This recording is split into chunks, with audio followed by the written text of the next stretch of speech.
Welcome to another episode of The Good, Bad, and Ugly of Business. I am your host, Katrin Becker. In this podcast, we talk to business owners, entrepreneurs, investors, people from all different areas and places so that we can learn from one another and realize there's actually way more that brings us together than drives us apart. This episode is actually a second parter. The first one was just before this one. So please make sure if you haven't listened to it that you do, because there is a bit of continuation between it. But we will jump right back into our interview with Joseph Nantomah, who is also known as the Black Mentor. He gave us so much great information that I thought it would be best to split this into 2 episodes so that you have a little time to marinate on all of the amazing knowledge and wisdom, mostly wisdom, that Joseph was able to give us. I hope you enjoy. And I think what really came through very clearly for me is that it's all within us already. You know, it's not looking external and saying what you don't have. You never said, oh, I don't have a college degree, so I can't do this. Or, oh, I didn't grow up in America, so I can't do this. You were born with everything you needed to be right where you are right now. And to continue to climb and soar. I've always known that. I knew that very, very long ago. I can remember as far as I've been married now for 12, 13 years. At the very beginning of my marriage, I never had a car. So one day, my wife is like, we need a car. This was 12, 13 years ago. I just got married. So my family, I was like, okay. So I went and I bought a used car. You want to convert that maybe like what, $5,000, $3,000 car back then in Africa. And when we drive the car is shaking like this. And I told my wife, relax. I said, you know what? All the cars I'm going to drive is inside me. And I'm just attesting to what you're saying. I was like, okay, what do you mean? I'm like, don't worry. As we keep growing, as we keep progressing, as we keep investing in ourselves, the cars are going to come out. And just for Father's Day, I bought myself a Bentley. And it's very nice from the pictures I've seen on Instagram. Beautiful. It's one of the most beautiful cars I've ever driven. Gorgeous car. No. But my point is, starting from a guy who could not even afford a $3,000 car, right? So what you need to understand is, as you keep investing into yourself, you will keep growing. And when you invest in yourself, don't let it die there. Be willing to give out. That's where people miss it. See, you want to be a millionaire, help 10 people become millionaires and charge them 10% each. There you go. Now you have 10 millionaire friends, you have 11 millionaires in the room. Yeah. And guess what? Those people will be loyal to you for the rest of their life. If, of course, they're loyal people, not every single person will be loyal. But most people, when you help them and show them how to make success, and that's why we're here. The more people you help, the more successful you become. And you've got a great event coming up at the end of September in Las Vegas to help people do just that. Exactly. So when I came to the US, like I said, I would say I'm one of those blessed, but I don't believe in luck. I was one of those blessed people who saw the opportunities. I've met a lot of, when who come to us, you met all these people? I'm like, yeah, So what I did was I was able to take action. I was able to get in there, work with these people. And when I started Wealth Flow, like I said, my goal was to bring a lot of people together. And over the years, I've trained so many people. I mean, early this year, JT Fox was able to come to Wisconsin. I had 40 investors in a room. JT has never been to Milwaukee on a, official work like that. So he was amazing. And as I was thinking about it, I was like, how do I bring all the successful people that I know into the room and bring all these other people that I have coached, that I've trained, that are still coming to meet these people and have the same success that I have? Because after this event is when my success is going to go to the very, very next level. Because for you to be truly successful, you need to duplicate people who are just like you or maybe even better than you. You see, success has been twisted in so many ways. Success is not, oh, I'm the king, everybody's my subject. No, that's not success. Success is, look at me. I've been able to duplicate myself in thousands of people. And they are also now free from poverty, free from oppression, free from mental slavery. And now they are actually making money, growing wealth, and also happy. That's what success is. And you're teaching them about the giving part. Yeah, which that's is the crucial key step. So you see, the thing is, in everything you're doing, there is knowledge and there is wisdom. I would say wisdom has taken me this far, because you see, knowledge is something that can fade away. That's why you see people, they do something and in 6 months, a new idea comes, they go start reading. No. When you are wise, wisdom is infinite.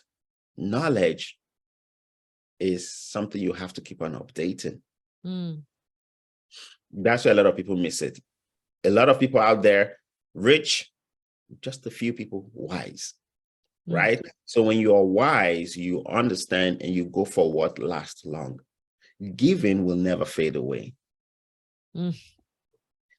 Oh, Joseph, I have missed you. It has been, a few months since we've been together. Giving, these are very high principles. You want to walk with high principles, not what people, you see, have you not seen people who are so rich and they just die and their money just fades away? I am from Africa. We've seen where people were so rich and the moment they died, everything they've ever worked for just went away. Their children cannot even get access to certain things because you know what? Their parents never paved the way for them.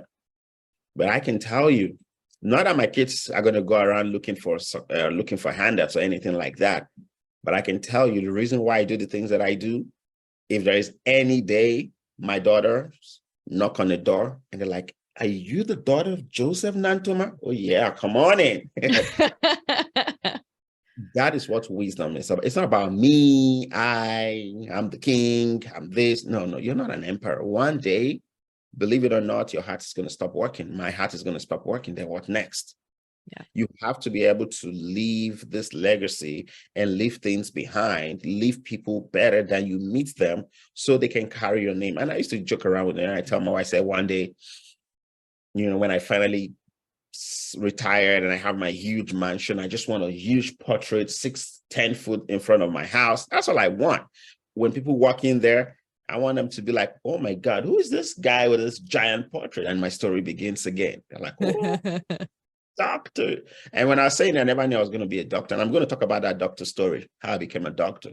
That is Dr. Joseph Nantomah. He came from Africa many years ago, first generation in America, and changed the rest of our life, because there's always that one person who just wakes up and say, "You know what, after me, no more purpose, no more poor people in my generation, no more, broke people in my generation."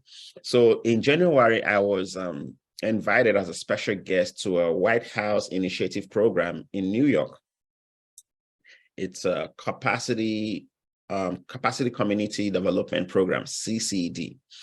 And they invited me to come in and talk because I've helped so many people. And I went there and I gave a little speech. And of course, I donated $300,000 to that cause. When I was coming down, the lady from the White House representing the president was like, "Oh my God, I would never knew there was somebody like you working with so many people who would like to do a lot of stuff with you in the future." And she's like, "Oh, this is another person that came with me." Turned out that person was representative of the American Heritage University of Southern California. So they came in and we said hello and they're like, "We're going to get back to you. We really want to do something with you." So 5 days later, they reached out to me with this long write-up and said, "Hey, we've done a due diligence about you. We've checked and see all the things you're doing. And we feel like we should give you an honorary doctorate degree in real estate education." Wow. I was like, "Me? Are you talking about more? Me?" Like, yeah. Okay. So, and a date was set. I filled out all the forms, everything for the school. And something just, I said, "You say, why don't you ask for a little more?" So I wrote together, I said, "Hey, if you're going to honor me, why don't you honor my wife as well? I mean, you can't honor the man and not honor the woman." And the man is like, "You are so wise." It's like, most people will never ask for this. But because you're the first person to ask, we're going to give it to you. So that is how my wife got a doctorate degree in arts I got a doctorate degree in real estate education. I love the real estate education because it's what I do, right? I do real estate. I coach real estate. So we flew down to California. We received the honorary degree. And voila, that's how I got a PhD. Boom. What go to school for 12, 15 years to get it. I always tell people, and I tell my kids, you see that? I got it with a good name. Well, and you were working that time. Of course, I was. You were working harder. Yeah. So I said I got it with a good name. And I got it in less than 7 years coming to the United States. That's incredible. Yeah. So, you have to make up your mind for you to build wealth, for you to be successful, for you to do anything in life that is really going to be valued as anything. You have to make up your mind. If you're watching this right now, it's not a walk in the park. There are certain principles, certain qualities you have to develop. You have to be hardworking. You have to be strategic. You have to stop thinking emotional and start thinking logical, thinking strategically, and obviously building relationships. Because if it wasn't because of relationships, I would not even be sitting here talking to you guys in the first place, right? It's about building relationship, going out there, meeting the right people, building bridges instead of fences, and getting mentors who have done this. I never sit down and say, hey, I did this on my own. I couldn't have done it on my own. But when I started meeting successful people like JT Fox and all the other people that I have met, I humbled myself. I learned from them. I paid the monies. I paid what I needed to do. Some of them, I made them by association. And talking about, a lot of people like, okay, Joseph, you were lucky. You met all the successful people. What about me? I don't have any successful person in my life. It's not true. So let's assume, I know you live in Texas. I come to your house, right? And I meet the mayor of your city. Are you in Dallas or you're in Dallas? I'm outside of Houston. Okay, so you're in Houston. Let's call it Houston. So I meet the mayor of Houston in your house, and we just say, hello, we shake hands. Oh, this is Joseph from Milwaukee, and I leave. 2 months later, if I was walking through the airport and I meet your mayor, do you think he's going to recognize me? Who knows? No, Probably no. not. It was nothing major. We just shook hands. It was just a passing by association. However, same scenario. I come to Dallas, I'm visiting your home, and I see the mayor, and I'm like, oh, wow, mayor, you're doing a great job. Oh, you're trying to do this project. Oh, yeah, God has blessed me. Yeah, that's a check of $1 million. I want to partake in what you're doing and support what you're doing. And I meet him 2 months later at the airport, same scenario. Do you think he's going to remember me? Of course. Well, of course. So what is the whole thing? The whole thing there is be willing to give value when you meet people, right? You have to be willing to give value when you meet people, because every single time you give value, that's what they're going to remember. People never forget value. But the problem is when people come across successful people, the first thing they start thinking, how am I going to take from them? How am I going to, you got to give to me. Right. You do not grow like that. The moment I meet people, that's why I did what I did. I wasn't the one, for example, the dinner. I wasn't the one who booked the table. I wasn't the one who made up my mind that, hey, I want to take you guys out for dinner. But you see, the moment you meet people, I want to give first. I want to be the first person to give value. That's why I paid for the dinner. That's why I gave the lady whatever I gave to her. And I've been doing it every single time. But sometimes some people think like, oh, he doesn't know what he's doing. Trust me, I know what I'm doing, because every single time I do that, believe it or not, I've gotten value back 10 times. Well, and it's for someone who, no matter where their economic situation is, there's always intrinsic value in who they are and what connections, and having gratitude. Like there's always something somebody can do. Yeah, there's always something you can do. So like you said, even if you don't have physical stuff to give, gratitude. There's nothing calling a person and appreciating them, right? And say, hey, you know what? I see the great job you're doing. I want you to know you're touching lives, you're doing good. And one day you're going to show up, like, how did I meet JT? Through social media, right? He's there. He said, hey, I want to give free coaching. This was in 2019, 2020. I go into the room. This guy, he doesn't know me. He tears me down for 15 minutes. Literally, like, told me my handle was a BS handle. At the time, I was called Mentor America. Told me all the wrong things I was doing. I was just sitting down there. I was saying, yes, sir. Yes, sir. Everybody on the comment section was like, oh my God, this white guy is trying to be brutalized, this black guy, slave master, all kinds of stupid stuff going on the comment section. But I knew what I wanted, and I wanted to grow. So when he finished, what did I do? I took action, and I changed a few things, and I started killing it, right? Fast forward 3 years later, last year again, he's on social media, he's talking now. And I decided that, you know what? I want to raise up my hand again and come in there. And you would think I will come again. I want to ask question. When I come in there, I said, dude, I want to thank you. Did you remember 3 years ago? Like, I remember your face. I'm like, you did this to me. You did that. I didn't take it in bad faith. I went and I put it to work. And here are my results. I just wanted to come in here and say thank you, talking about being grateful. And right there, my being grateful rewarded me, because this guy's worth hundreds of thousands of millions. I think it's over $100 million now. What? And JT's like, really? Okay, I want you to come see me in Chicago. And I did what I had to do. I saw him in Chicago. The next thing is like, dude, the more I keep seeing you, the more I keep liking you. The more I keep seeing you, the more I keep liking you. You know what? I want you to come talk on my stage in November, right? You were there. Yeah. And I came in there, and it turned out to be one of the best speeches I've given in my life on a public platform. It was fantastic. And that is how everything about my life just changed. Now I'm everywhere. If everybody wants me to speak on their platforms, that's why I'm here. I just finished one with Brigader, like last week, Wednesday. I have another one coming. There's a radio station in New York just lined up for me to speak at the event. It's just on and on and on, So all that started all this was just me going back to say, thank you. So you might say, well, I don't have money. I don't have this. I don't have that. What about gratefulness? What about just being optimistic? What about just supporting somebody? And another thing I want to add, not everybody's going to be number one.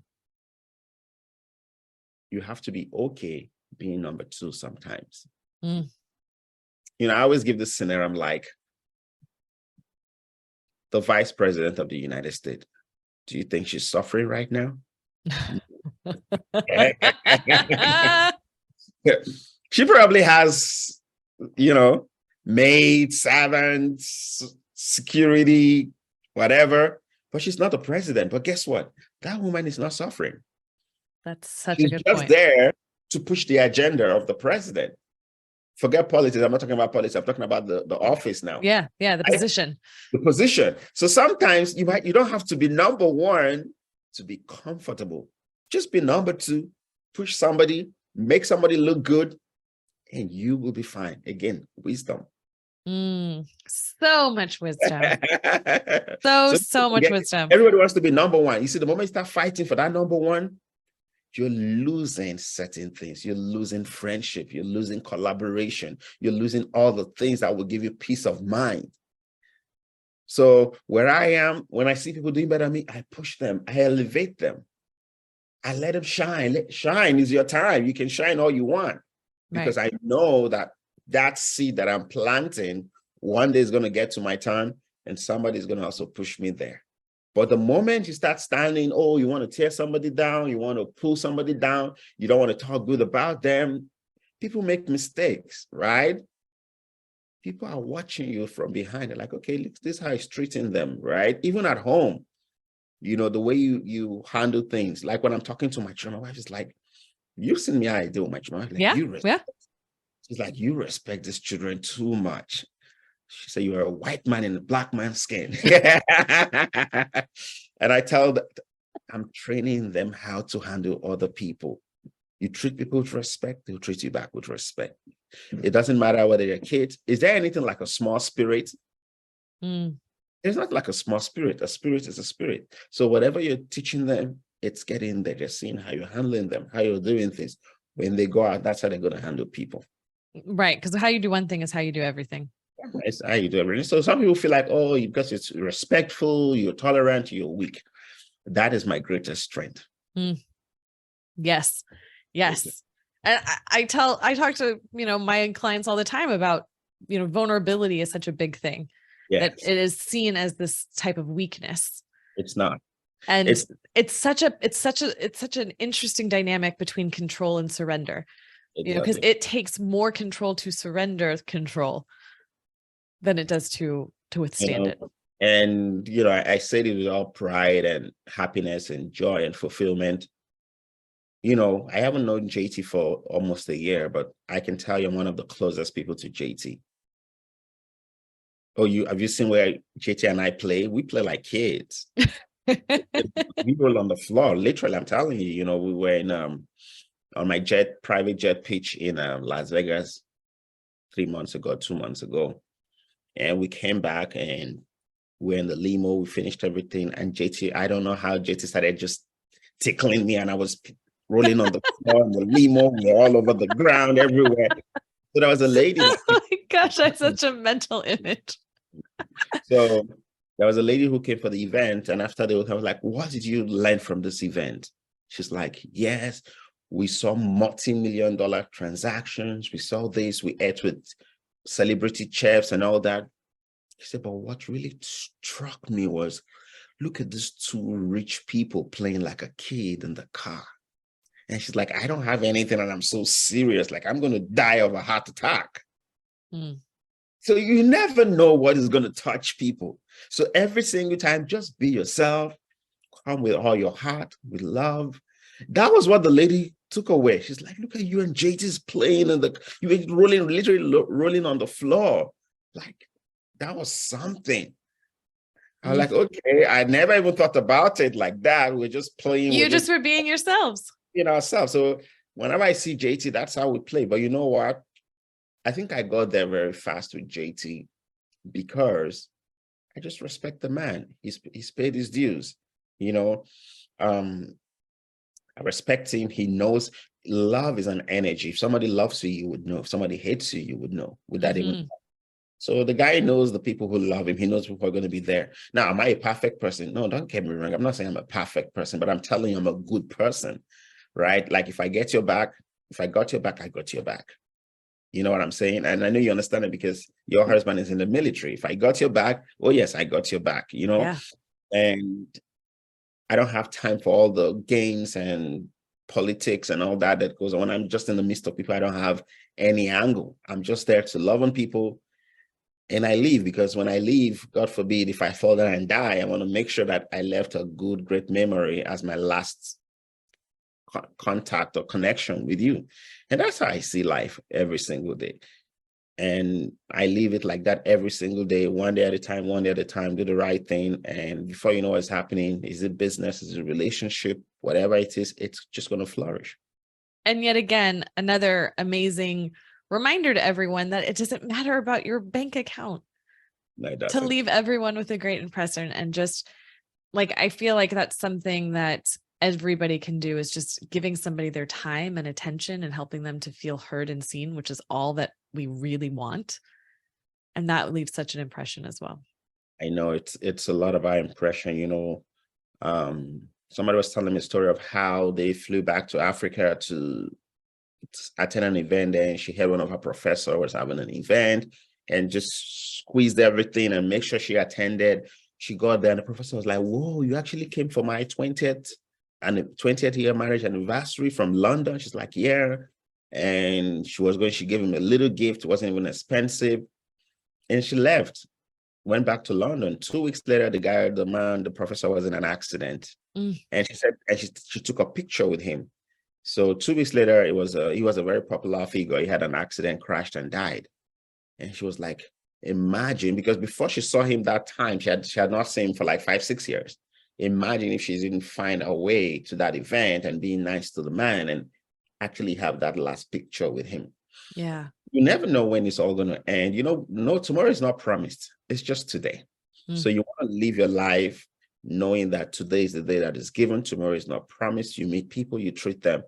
I could sit here and tell you all the principles about making money, how I started, how I did this, how I did that, how I bought this, how I flipped. But at the end of the day, all that doesn't matter.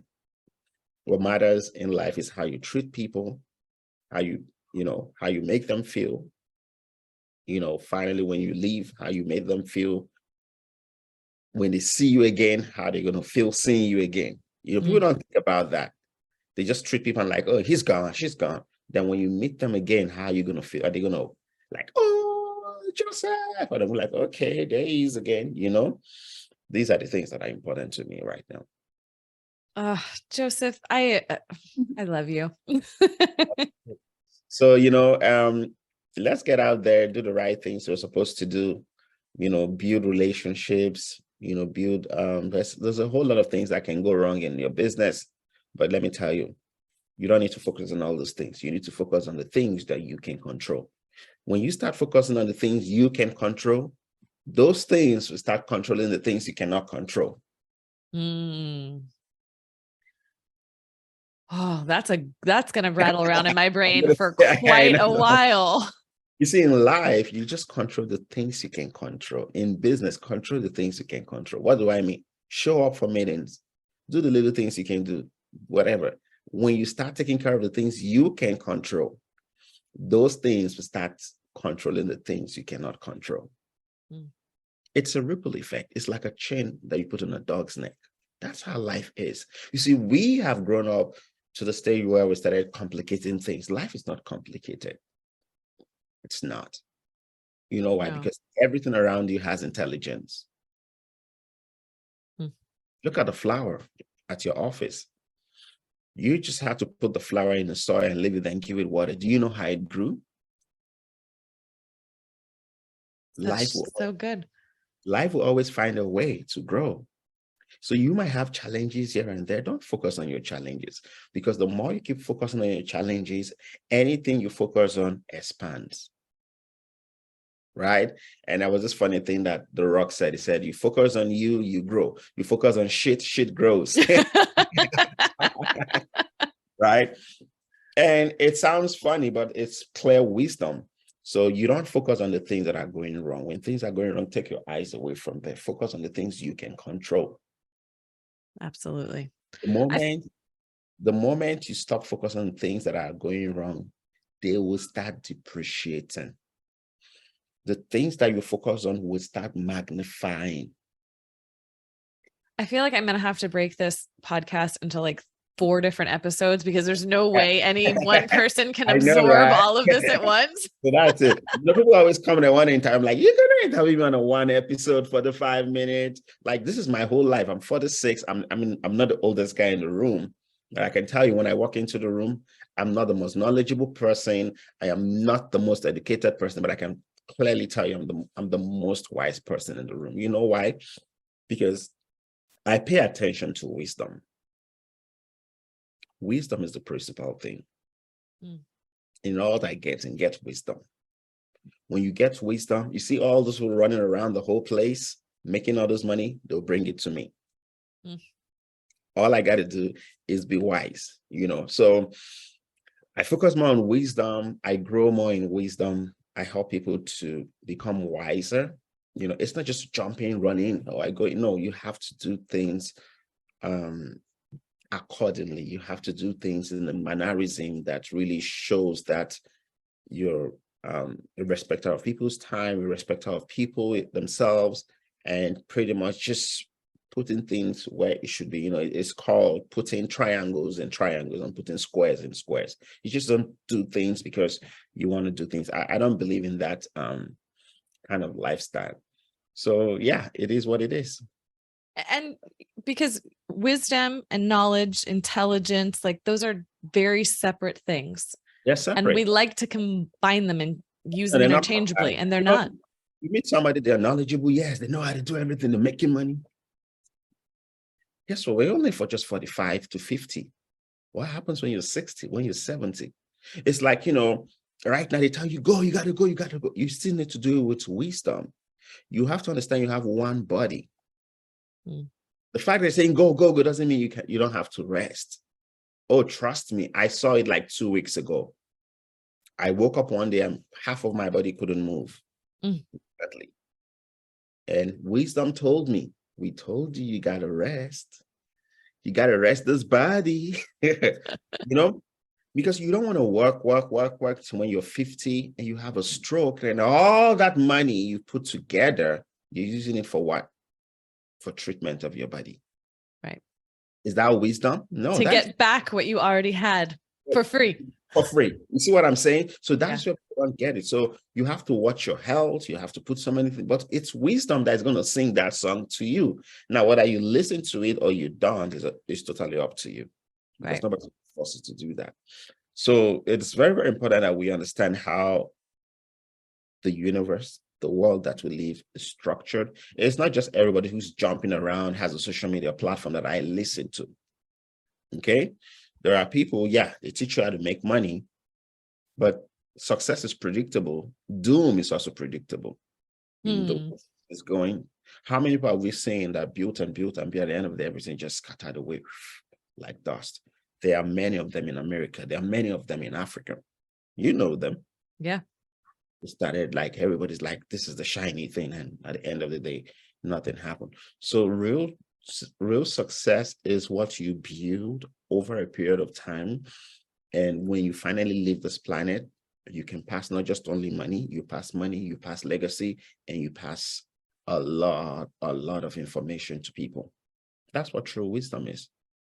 Well, I feel like this is a great place to end, because why not? How can we do better than ending with true wisdom? Like, that's a perfect spot. I so love the fact that I came here today. It's been an amazing conversation. I never knew it's good. Right. My soul feels so full right now. Like, it's so perfect, Joseph. And I look forward to seeing you again. I'll be here. I'll be here. The only challenge I have is catching me. When you catch me, I'm ready to give you the nuggets. Like a little leprechaun. Yes, I know. You got to catch them first. Catch me. If you can catch me, yes, then. Well, I will make sure that I put all of your contact information in the show notes for this episode. I encourage everyone to go find you on social media. You are on all of the platforms, Yes, sharing this wisdom and more in different, sometimes you got to hear things in different ways for it to really sink in. And you are so good at that, and so good at giving. And we all thank you so very much. Yeah, I appreciate you. I appreciate it. And I consider you, your friends, your children, everybody, my friends and family. And, you got my number. Call me. I do. We need to get our families together, because I think our kids would have such a great time together. Exactly. I want to, when it's getting towards winter, I want to come out to Dallas. We're going to fly down there and we spend a few days with your family. That would be amazing. Beautiful. Thank you so much, Joseph. And to all of the listeners, thank you so much. Please put in the comments what you've taken away from this. There's so much you could have taken away from this. Like, it might be hard to pick just one, but we appreciate you. And until next time, thanks so much.